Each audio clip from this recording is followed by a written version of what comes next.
दोस्तों, quick study number 1 YouTube channel में आप सभी का स्वागत है। तो दोस्तों, इस वीडियो के माध्यम से हम लोग देखने वाले हैं 30 जुलाई 2024 का डेली करंट अफेयर, जो आपकी फुल पत्ती वाली क्लास है दोस्तों, उसका शॉर्ट फॉर्म है। दोस्तों, हमारे साथ करंट अफेयर फास्ट में रिवीजन करने के लिए जरूर जुड़िए सर। यहाँ दोस्तों आप लोग जो है 1.5 से 2 घंटे की क्लास मात्र 10 से 15 मिनट में कंप्लीट करेंगे। तो दोस्तों, अगर आप लोग को वीडियो अच्छा लगे तो वीडियो को एक बार प्लीज़ लाइक करें। चैनल पर पहली बार आए हैं तो चैनल को सब्सक्राइब कर अपने दोस्तों में एक बार शेयर जरूर कर दीजिएगा। सबसे पहले दोस्तों हम लोग जो है 30 जुलाई का जो मोस्ट इंपॉर्टेंट करंट अफेयर है उसको देखेंगे। उसके बाद ललन टॉप प्रश्न देखेंगे। उसके बाद मैदान सीरीज का जो स्टैटिक जीके है उसको देखेंगे सिस्टमेटिक ढंग से। तो कहीं जाइएगा मत, वीडियो को लास्ट तक बने रहिएगा। जो भी क्वेश्चन दिया है दोस्तों बहुत ही महत्वपूर्ण क्वेश्चन है। तो चलिए हम लोग शुरू करते हैं। हमारा पहला क्वेश्चन है कि हाल ही में निकोलस मादुरो ने तीसरी बार किस देश के राष्ट्रपति चुनाव में जीत हासिल की है। तो ये निकोलस मादुरो जो है लगातार दोस्तों ये तीसरी बार चुनाव जीता है। कहाँ का है ये दोस्तों? तो ये वेनेजुएला के राष्ट्रपति बने हैं ये लगातार तीसरी बार। ठीक है, निकोलस मादुरो वेनेजुएला के राष्ट्रपति पद पर कब तक रहेंगे? तो इस जीत के बाद जो है ये 2031 तक वेनेजुएला के राष्ट्रपति पद पर बने रहेंगे। अगर दोस्तों राजधानी की बात करें तो वेनेजुएला की राजधानी हो सकती है कराकश। और यहाँ की अर्थव्यवस्था का मुख्य आधार क्या है? तो यहाँ पर जो तेल यानी कि ऑयल है, इसका अर्थव्यवस्था का मुख्य मतलब आधार। मुद्रा क्या है यहाँ का? तो बोलीवर है वेनेजुएला की मुद्रा। और यहाँ पर महत्वपूर्ण झील, फेमस झील कौन सा है? तो ये मराकाइबो झील है। और दूसरा है विश्व का सबसे जो हाईएस्ट जलप्रपात है, आप लोग जानते हैं कि एंजिल जलप्रपात है, कहाँ है? वेनेजुएला में ही है, महत्वपूर्ण है। अगला क्वेश्चन देख लेते हैं। दूसरा नंबर क्वेश्चन है कि हाल ही में कैंटर वर्ल्ड पैनल की नवीनतम ब्रांड फुटप्रिंट रैंकिंग के अनुसार भारत का शीर्ष एफएमसीजी ब्रांड कौन सा है? तो भारत का जो है ये नवीनतम ब्रांड दोस्तों कौन है? ये पार्ले है। तीसरा नंबर क्वेश्चन देख लेते हैं। हाल ही में विदेश मंत्री एस जयशंकर ने रामलला पर पहली डाक टिकट का अनावरण कहाँ किया है दोस्तों? तो ये किया है कहाँ? लाओस में किया है, लाओस। 4 नंबर क्वेश्चन है हाल ही में केंद्रीय बजट 2024 से 25 में सर्वाधिक विदेशी विकास सहायता का आवंटन किसे किया गया है? किसको किया गया है दोस्तों? तो ये भूटान को किया गया है। अगला है 5 नंबर क्वेश्चन है हाल ही में महिला एशिया कप फाइनल 2024 का उपविजेता कौन है? तो महिला एशिया कप फाइनल जो 2024 हुआ दोस्तों, इसका उपविजेता कौन है? भारत है। और विजेता कौन है? तो विजेता श्रीलंका है। और इसका होस्ट कौन था दोस्तों? तो ये महिला एशिया कप जो हुआ है दोस्तों, जो इसमें इसका होस्ट श्रीलंका ही था। 6 नंबर क्वेश्चन देख लेते हैं। हाल ही में देश के पहले भूमिगत संग्रहालय का उद्घाटन कहाँ पर हुआ है? तो पहला है इसलिए महत्वपूर्ण है। भूमिगत संग्रहालय बना है दोस्तों कहाँ पर? तो दिल्ली में बना है। 7 नंबर क्वेश्चन देख लेते हैं। हाल ही में अंतर्राष्ट्रीय बाघ दिवस 2024 कब मनाया गया? तो अंतर्राष्ट्रीय बाघ दिवस जो है दोस्तों ये मनाया गया है 29 जुलाई को। 8 नंबर क्वेश्चन है हाल ही में ब्राजील में ओरोपोच वायरस से दुनिया की पहली मौत हुई है। ओरोपोच वायरस का संबंध किससे है दोस्तों? इसका संबंध मच्छर से है। 9 नंबर क्वेश्चन देख लेते हैं। हाल ही में गोयम विनामूल्य वीज योजना किसने प्रारंभ की है? तो गोयम विनामूल्य वीज योजना ने दोस्तों अभी हाल ही में गोवा ने प्रारंभ किया है। 10 नंबर क्वेश्चन है हाल ही में वे वेंकैया आप ग्राफ पुरस्कार 2024 से किसे सम्मानित किया गया है? ये किसको दिया गया है? तो ये वी वेदाचलम को दिया गया है। अगला है 11 नंबर देख लेते हैं क्वेश्चन की रूस की 328वें नेवी डे परेड, यानी रूस का नेवी डे परेड हुआ है कब नंबर का दोस्तों? तो 328वें नंबर का हुआ है। इसमें जो शामिल हुआ भारत का युद्धक पोत INS तबर। तो युद्धक पोत जो अपना है दोस्तों INS तबर, इसने नेवी के 328वें जो परेड हुआ है उसमें शामिल हुआ है। दोस्तों ये रहा हमारा डेली का मोस्ट इंपोर्टेंट करंट अफेयर। दोस्तों कहीं पे भी किसी क्वेश्चन में टाइपिंग मिस्टेक हो सकता है, तो आप लोग अगर कहीं कोई किसी क्वेश्चन में मिस्टेक लगे तो आप लोग हमें ज़रूर कमेंट करें। हम आपको कमेंट को रीड करेंगे और उसका रिप्लाई करने की कोशिश करेंगे। साथ में दोस्तों आप लोग की पूरा अगर PDF चाहिए तो हमारे इस वीडियो के डिस्क्रिप्शन में टेलीग्राम का लिंक है। जिन लोगों ने टेलीग्राम नहीं ज्वाइन किया है, टेलीग्राम ज्वाइन करिए, वहाँ आप लोग को जो है इसका PDF मिल जाएगा। तो चलिए हम लोग आप देख लेते हैं ललन टॉप प्रश्न। ललन टॉप प्रश्न है पहला कि CDB का फुल फॉर्म दोस्तों, CDB का फुल फॉर्म है small industries development bank of India. SIDBI का ये फुल फॉर्म हो गया। सिडबी की दोस्तों स्थापना की बात करें कब हुआ, तो 2 अप्रैल 1990 ईस्वी को सिडबी का स्थापना किया गया। और सिडबी का मुख्यालय कहाँ है दोस्तों, तो ये है कहाँ, लखनऊ उत्तर प्रदेश में है। लखनऊ उत्तर प्रदेश में सिडबी का मुख्यालय है। यहाँ दोस्तों उत्तर प्रदेश है, यहाँ का भी वर्तमान में सीएम कौन है, चीफ मिनिस्टर जो है, मुख्यमंत्री कौन है, तो यहाँ का भी वर्तमान में मुख्यमंत्री कौन है, योगी आदित्यनाथ है। काफी विवादों में रहते हैं, चर्चा में रहते हैं, तो ये योगी आदित्यनाथ जो है यहाँ के मुख्यमंत्री हैं। अगला देख लेते हैं सिडबी। सिडबी के नए अध्यक्ष कौन बने हैं दोस्तों, तो मनोज मित्तल बने हैं सिडबी के नए अध्यक्ष। सिडबी के मनोज मित्तल बने हैं नए अध्यक्ष। उसके बाद है ऑपरेशन फ्लड के जनक कौन है, तो दोस्तों ऑपरेशन फ्लड का जो जनक है वो है वर्गीस कुरियन। और ऑपरेशन फ्लड का संबंध दोस्तों किससे है, श्वेत क्रांति से संबंधित है। और ये इससे किससे है, दूध उत्पादन से। ठीक है, दूध उत्पादन, श्वेत क्रांति का संबंध दूध उत्पादन से है, इसी में चलाया गया था श्वेत क्रांति, ऑपरेशन फ्लड, श्वेत क्रांति। अगला है दूध से दही का बनाना किस प्रकार का परिवर्तन है, तो दूध से दही बनाना दोस्तों ये रासायनिक परिवर्तन है। अगला क्वेश्चन है भूटान से सीमा बनाने वाली भारतीय राज्य कौन कौन है, तो भूटान से जो सीमा बनाता है दोस्तों ये है सिक्किम, पश्चिम बंगाल, असम और अरुणाचल प्रदेश। तो सिक्किम, पश्चिम बंगाल, असम और अरुणाचल प्रदेश जो है ये भूटान से सीमा बना रहे हैं। अगला क्वेश्चन है भूटान का सर्वोच्च सम्मान कौन है, तो ये है दोस्तों ऑर्डर ऑफ ग्यालपा। ऑर्डर ऑफ ग्यालपा जो है भूटान का सर्वोच्च नागरिक सम्मान है, सर्वोच्च सम्मान है। ये अपना जो पीएम साहब है नरेंद्र मोदी जी, इनको ये सम्मान प्राप्त हो चुका है। अगला क्वेश्चन देख लेते हैं 54वां भौतिक ओलंपियाड का आयोजन कहाँ पर हुआ है, क्रम में कितने हैं दोस्तों, 54वां है। और भौतिक ओलंपियाड है तो इसका आयोजन कहाँ हुआ दोस्तों, ईरान में हुआ है, महत्वपूर्ण है, अभी हाल ही में हुआ है इसलिए चर्चा में है। भारत की समग्र रैंकिंग कितना है, तो इसमें दोस्तों भारत की समग्र रैंकिंग कितना रहा इस ओलंपियाड में, तो चौथा रहा। पहला पर कौन रहा दोस्तों, चीन रहा, दूसरा पर रूस रहा और तीसरा पर रोमानिया रहा। चीन, रूस, रोमानिया, 4 नंबर पर भारत रहा। भारत ने दोस्तों इसमें कुल कितने पदक जीते, भारत ने दोस्तों कुल 5 पदक जीते इस ओलंपियाड में। कहाँ हुआ, ईरान में, जिसमें 2 गोल्ड है और 3 सिल्वर है। भारत में वर्तमान वर्ल्ड हेरिटेज कितने हैं दोस्तों, वर्ल्ड हेरिटेज की बात करें तो भारत में वर्तमान में 43 वर्ल्ड हेरिटेज हो गए हैं, 42 था पहले, अभी 43 हो गया। 43वां कौन सा जुड़ा है दोस्तों, ये मोइडुम एक हेरिटेज है। क्या है ये, अहोल राजवंश जो था दोस्तों, कहाँ, असम में। असम में जो अहोल राजवंश है उसका कब्रिस्तान के रूप में है, तो इसको अभी हाल ही में जो है वर्ल्ड हेरिटेज में शामिल किया गया है। तो वर्ल्ड हेरिटेज की संख्या कितना हो गया, 43। 43 में 35 हमारा क्या है, कल्चरल है, जिसने हमने मतलब बनाया है जो कृत्रिम रूप से बनाया गया, कल्चरल हो गया। 7 दोस्तों है नेचुरल। नेचुरल मतलब जो हमें प्रकृति ने खुद दिया है, जो पहले से ही है। तो ये 7 जो हमारे पास वर्ल्ड हेरिटेज है नेचुरल है। और एक मिस्र है, मिस्र वाला कौन है, बराबर पूछता है दोस्तों, तो कंचनजंगा।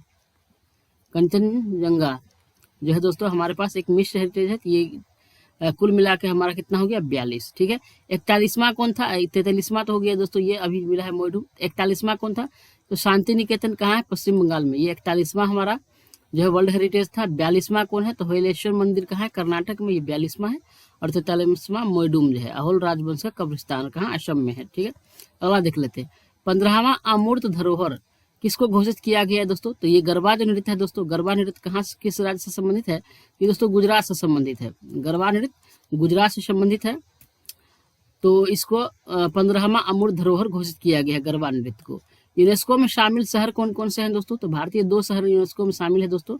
कौन, एक तो अहमदाबाद है और एक जयपुर है। पिंक सिटी इसको कहा जाता है, पिंक सिटी जयपुर, और ये यूनेस्को में शामिल है। अगला है साहित्य का शहर किसको कहा जाता है दोस्तों, कोझिकोड। कोझिकोड को साहित्य शहर कहा जाता है। और संगीत का शहर किसको कहा जाता है दोस्तों, तो ये ग्वालियर कहा जाता है। किस राज्य में है दोस्तों, तो ये एमपी में है, मध्य प्रदेश में ग्वालियर है, इसे संगीत शहर कहा जाता है ग्वालियर को। भारत का पहला टाइगर रिजर्व कहाँ है दोस्तों, भारत का पहला टाइगर रिजर्व कौन है और कहाँ है, तो इसको जिम कॉर्बेट या रामगंगा नेशनल पार्क भी कहते हैं। ठीक है, जिम कॉर्बेट या रामगंगा नेशनल पार्क भी कहते हैं। तो ये कहाँ है दोस्तों, तो ये उत्तराखंड में भारत का पहला टाइगर रिजर्व है। नवीनतम टाइगर रिजर्व की बात करें 54वां जो है अभी हाल ही में बना है, ये है वीरंगना दुर्गावती जो है टाइगर रिजर्व, ये भारत के नवीनतम और 54वां जो है टाइगर रिजर्व है। और कहाँ है, तो ये मध्य प्रदेश में है। अगला है पृथ्वी सम्मेलन सबसे रियो डी जेनेरियो में कब हुआ था? 1992 में सबसे पहला रियो डी जेनेरियो ब्राजील में है, ठीक है। तो पृथ्वी सम्मेलन सबसे पहला 1992 में हुआ था, कहाँ? रियो डी जेनेरियो ब्राजील में। कॉफी के बागान क्या कहते हैं दोस्तों? फेजेंडा कहते हैं। गोवा को राजधानी बनाने वाला पुर्तगाली गवर्नर कौन था दोस्तों? तो गोवा के सबसे पहले जो है राजधानी बनाया था कौन था? तो ये था नीनो डी कोना। नीनो डी कोना ने गोवा को पहला राजधानी, पुर्तगाली गवर्नर कौन था बनाने वाला? पुर्तगाली गवर्नर तो नीनो डी कोना था। ऑपरेशन विजय किसके लिए चलाया गया था दोस्तों, और कब चलाया गया था? तो ऑपरेशन विजय 1961 में चलाया गया था, पुर्तगालियों को गोवा से बाहर निकालने के लिए दोस्तों। पुर्तगाली दोस्तों भारत में कब आए थे? 1498 में, यानी सबसे पहले ये आए, ठीक है। पुर्तगाली आए, फिर डच आए, फिर फ्रांसीसी आए, फिर अंग्रेज आए, फिर स्वीडिश आए, यानी बीच वाला सभी लोग चले गए, लेकिन ये डटे रहे। ये सबसे पहले आए भी और सबसे पहले गए भी, और 1498 में आए थे, और ये 1961 में जो है इनको ऑपरेशन विजय चलाकर बाहर निकालना पड़ा पुर्तगालियों को 1961 में। अगला देख लेते हैं, गोवा पर अधिकार किसने किया? तो ये दोस्तों अल्बुकर्क, फ्रांसिस्को द अल्बुकर्क ने गोवा पर अधिकार किया था। सिग्मो उत्सव कहाँ मनाया जाता है? सिग्मो उत्सव जो है दोस्तों कहाँ मनाया जाता है? तो ये गोवा में मनाया जाता है सिग्मो उत्सव। एरन अभिलेख संबंधित है। एरन अभिलेख किससे संबंधित है? किस राजा से संबंधित है? तो एरन अभिलेख जो है दोस्तों ये भानुगुप्त से संबंधित है, भानुगुप्त से संबंधित है। इसे महत्वपूर्ण क्या है? तो सबसे पहले दोस्तों भारत में सती होने का जो उल्लेख है ये भानुगुप्त के इसी एरन अभिलेख में मिलता है। इसी एरन अभिलेख में जो है भारत में सबसे पहला प्रमाण मिलता है कि पहले सती प्रथा था। तो सती होने का प्रमाण किसमें मिलता है? भानुगुप्त के एरन अभिलेख में मिलता है। उसके बाद है हाथी गुफा अभिलेख संबंधित राजा कौन है? ये कलिंग नरेश खारवेल। कलिंग नरेश खारवेल जो है इसे संबंधित है कौन? हाथी गुफा अभिलेख से। इसमें महत्वपूर्ण क्या है हाथी गुफा अभिलेख में? तो भारतवर्ष का सबसे पहला जिक्र जो है हमें मिलता है किसमें? हाथी गुफा अभिलेख में ही मिलता है भारतवर्ष का जिक्र। उसके बाद प्रयाग प्रशस्ति हरिसेन है, और संबंधित शासक कौन है दोस्तों? समुद्रगुप्त है। ऐहोल अभिलेख पुलकेशिन द्वितीय संबंधित है, और ये इसमें क्या महत्वपूर्ण है? तो इसने हर्षवर्धन को हराया था, इसके बारे में वर्णन है। अगला देखते हैं, G7 शिखर सम्मेलन 2024। G7 शिखर सम्मेलन दोस्तों कहाँ होगा? ये दोस्तों पुगलिया कहाँ होगा? इटली में होगा। पुगलिया इटली में जगह का नाम है, या इटली में होगा ये G7 शिखर सम्मेलन 2024। अगला है मंगल ग्रह के खोजे गए क्रेटर का नाम क्या क्या रखा गया दोस्तों? लाल, मुर्शान और हिल्सा, ये रखे गए मंगल ग्रह खोजे गए क्रेटर। रज महोत्सव 2024 कहाँ मनाया गया दोस्तों? तो ये रज महोत्सव जो है 2024 का ये ओडिशा में मनाया गया। उसके बाद अगला क्वेश्चन है आत्मकथा आई हैव टू स्ट्रीट्स। ये दोस्तों एक आत्मकथा है I have two streets. I have आत्मकथा I have the streets. I have the street जो है दोस्तों किसकी आत्मकथा है? तो ये रविंद्र चंद्र आश्विन। रविंद्र चंद्र आश्विन ये क्रिकेटर है, इनका संबंध किससे है? क्रिकेट से है, क्रिकेट से इनका संबंध है। तो आई हैव द स्ट्रीट्स ये आत्मकथा रविंद्र चंद्र आश्विन का है। उसके बाद के क्वेश्चन है नागास्त्र 1 क्या है? तो नागास्त्र 1 दोस्तों जो है ये स्वदेशी आत्मघाती ड्रोन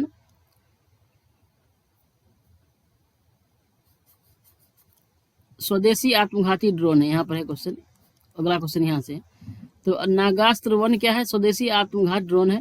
उसके बाद है Shantaram life time achievement award 2024। Shantaram life time achievement award 2024 दोस्तों किसको दिया गया? ये सुब्बैया नल्ला मुथु को दिया गया है। Shantaram life time achievement award 2024 जो है ये सुब्बैया नल्ला मुथु को दिया गया है। मिशन निश्चय किससे संबंधित है दोस्तों? मिशन निश्चय जो है ये पंजाब से संबंधित है। पंजाब में दोस्तों उड़ता पंजाब आप लोगों ने एक बार सुना होगा। पंजाब में ड्रग्स यूज को रोकने के लिए जो है ये मिशन निश्चय शुरू किया गया था। अगला है पंजाब पर्यावरण प्रदर्शन सूचकांक 2024। भारत का स्थान क्या है इसमें? तो भारत का स्थान दोस्तों पर्यावरण प्रदर्शन सूचकांक में 176 है। अगला क्वेश्चन है 18वीं लोकसभा चुनाव में निर्विरोध चुने गए सांसद कौन है? तो 18वीं जो लोकसभा चुनाव उसमें निर्विरोध चुने गए सांसद कौन है? मुकेश दलाल है, और इसका संबंध कहाँ से? सूरत गुजरात से, ठीक है। सूरत गुजरात से इनका संबंध है। निर्विरोध चुने गए प्रथम सांसद है। अगला है risk manager of the year award 2024। Risk manager का अवार्ड किसको मिला है 2024 के दोस्तों? ये हमारे जो RBI है इनको मिला है, RBI गवर्नर को। अगला है नान मुदलवन कार्यक्रम कहाँ मनाया गया है? नान मुदलवन कार्यक्रम दोस्तों तमिलनाडु में मनाया गया है, तमिलनाडु। अगला क्वेश्चन है चेस मिशन किसने शुरू किया दोस्तों? चाइना। Chess mission China. क्यों? सूर्य घूर्णन के नए पैटर्न की खोज के लिए जो है चाइना ने चेस मिशन शुरू किया है। राष्ट्रीय योग ओलंपियाड कहाँ हुआ दोस्तों? कर्नाटक। राष्ट्रीय योग ओलंपियाड कर्नाटक में। अगला क्वेश्चन है संयुक्त राष्ट्र शरणार्थी एजेंसी वैश्विक सद्भावना राजदूत किसको बनाया गया है? ये थियो जेम्स को बनाया गया है। थियो जेम्स। संयुक्त राष्ट्र शरणार्थी एजेंसी वैश्विक सद्भावना राजदूत किसको? थियो जेम्स को बनाया गया है। अगला है Finland world athletics continental gold tour किसने जीता दोस्तों? ये नीरज चोपड़ा। नीरज चोपड़ा ने जीता। नीरज चोपड़ा। अगला है योग दिवस 2024 का थीम क्या है? योग दिवस 2024 का थीम दोस्तों yoga for health and society. Yoga for health and society. अगला है योग दिवस की शुरुआत कब हुआ? 21 जून 2015 को योग दिवस की शुरुआत हुआ था। वैश्विक ऊर्जा संक्रमण सूचकांक में भारत का स्थान कितना है? 63 है। पवन ऊर्जा क्षमता स्थापित करने में पहला राज्य कौन है दोस्तों? गुजरात है पवन ऊर्जा स्थापित करने में पहला। और सोलर ऊर्जा स्थापित करने में पहला राज्य दोस्तों कौन है? राजस्थान है। अगला है एशियाई राजा गिद्ध संरक्षण और प्रजनन केंद्र कहाँ है दोस्तों? तो महाराजगंज उत्तर प्रदेश में है। उसके बाद है पहले ओलंपिक अध्ययन और अनुसंधान केंद्र का स्थापना कहाँ हुआ दोस्तों? ये गुजरात में। अगला क्वेश्चन है डॉक्टर के राधाकृष्णन समिति का संबंध किससे है? दोस्तों ये पेपर लीक रोकने के लिए जो है एनटीए ने जो है पेपर रोकने के लिए डॉक्टर राधाकृष्ण समिति आयोग का गठन किया है। अगला है अम्बुबाची मेला। अम्बुबाची कहाँ लगता है दोस्तों मेला? ये असम में लगता है। असम में कहाँ? ये कामाख्या माता का जो मंदिर है असम में वहीं पे लगता है ये अम्बुबाची मेला। अगला क्वेश्चन है T20 विश्व कप में लगातार 2 हैट्रिक लेने वाला खिलाड़ी कौन है दोस्तों? ये पैट कमिंस है। PAT Cummins. अगला क्वेश्चन है ब्रिक्स खेल 2024 का क्रम क्या है? ब्रिक्स का दोस्तों खेल हुआ 2024 में, इसका क्रम कितना है? ये 8वें नंबर का है। अगला क्वेश्चन है उत्तरी अटलांटिक संधि संगठन के महासचिव कौन है? ये मार्क रूटो। उत्तरी अटलांटिक संधि संगठन का महासचिव मार्क रूटो। मुख्यालय की बात करें कहाँ है? ये उत्तरी अटलांटिक संधि संगठन, इसको शॉर्ट में कहते हैं दोस्तों हम लोग नाटो, जिसके लिए यूक्रेन वर्सेस रूस जो अभी जंग चल रहा है, या फिर कहिए नाटो का ही कारण यूक्रेन वर्सेस रूस इस तरह चल रहा है दोस्तों। ये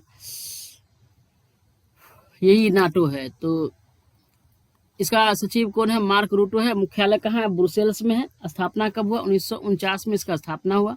अंतिम और 32वां सदस्य देश कौन है इसका? तो स्वीडन बना है उसका 32वां सदस्य देश।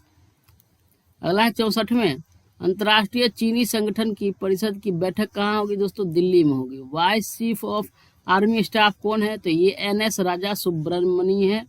NS राजा सुब्रमणी जो है vice chief of army staff है। और चीफ ऑफ आर्मी स्टाफ कौन है दोस्तों? तो ये Upendra Dwivedi chief of army staff है। विश्व शिल्प शहर किसको कहा जाता है दोस्तों? श्रीनगर को विश्व शिल्प शहर कहा जाता है। और संगीत शहर कहा जाता है दोस्तों ग्वालियर के। तो दोस्तों आप लोग कैसा लगा वीडियो? आप लोग हमें कमेंट करके जरूर बताइएगा। आप लोग से दोस्तों इतना रिक्वेस्ट है कि आपके लिए मैं इतना मेहनत करता हूं, तो आप लोग प्लीज़ एक बार लाइक शेयर जरूर कर दीजिए, ठीक है। और दोस्तों अगर आप लोग जो है NCERT सार संग्रह का क्लास अगर नहीं करते हैं, NCERT जो है दोस्तों क्लास 6 से लेकर 12 तक का जो ये है क्वेश्चन, इसका बहुत ही महत्वपूर्ण है। हर एक एग्जाम में आप लोग देखते होंगे अभी बेस NCERT है।